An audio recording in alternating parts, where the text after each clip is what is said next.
بسم اللہ الرحمن الرحیم۔ میں تمام حلقہ کے عوام NA 179 PP 278 اور NA 180 کے تمام دوستوں کا، میاں شبیر علی قریشی کے چاہنے والوں کا شکریہ ادا کرتا ہوں کہ ان کی دعاؤں کی وجہ سے الحمدللہ میاں شبیر علی قریشی کو پنجاب پولیس نے اپنی اللیگل ڈیٹینشن سے رہا کر دیا ہے۔ میں دوستوں سے یہ بات واضح کرنا چاہتا ہوں کہ آنریبل ہائی کورٹ میں جب ہمارے کاغذات نامزدگی RO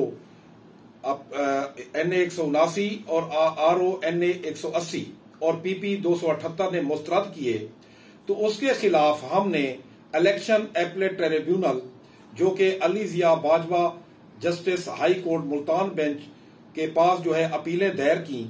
جب ہماری اپیلیں سماعت کے بعد منظور ہوئیں تو اس کے بعد پنجاب پولیس نے غیر قانونی طریقے سے میاں شبیر علی قریشی کو گرفتار کر لیا۔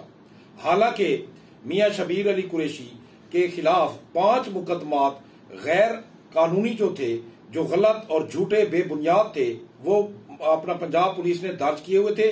ان میں سے کچھ اینٹی کرپشن کے تھے اور کچھ پنجاب پولیس کے تھے۔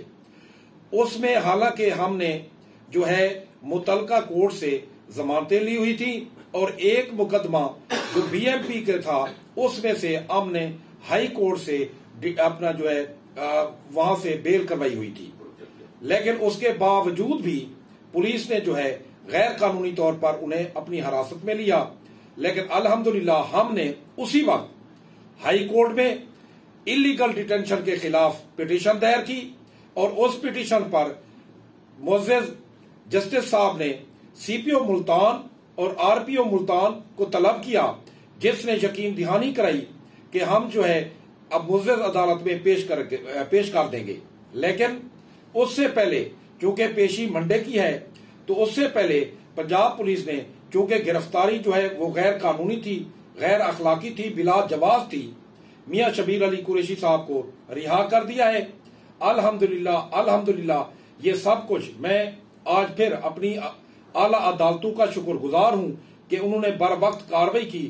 ہم جیسا کہ آپ جانتے ہیں تمام دوست کہ میاں شبیر علی قریشی نے ہمیشہ امن اور انصاف پر مبنی اور دیانتداری سے شرافت کی سیاست کی ہے، اور اب بھی انہوں نے شرافت سے کام لیا، دیانتداری سے کام لیا، قانونی راستہ اختیار کیا، اور تمام دوستوں کو، تمام حلقہ کے عوام سے ریکویسٹ کی کہ وہ پرامن رہیں، اس غیر قانونی حراست کے خلاف تشدد کا راستہ اختیار نہ کریں بلکہ پرامن طریقے سے اپنا احتجاج ریکارڈ کروائیں۔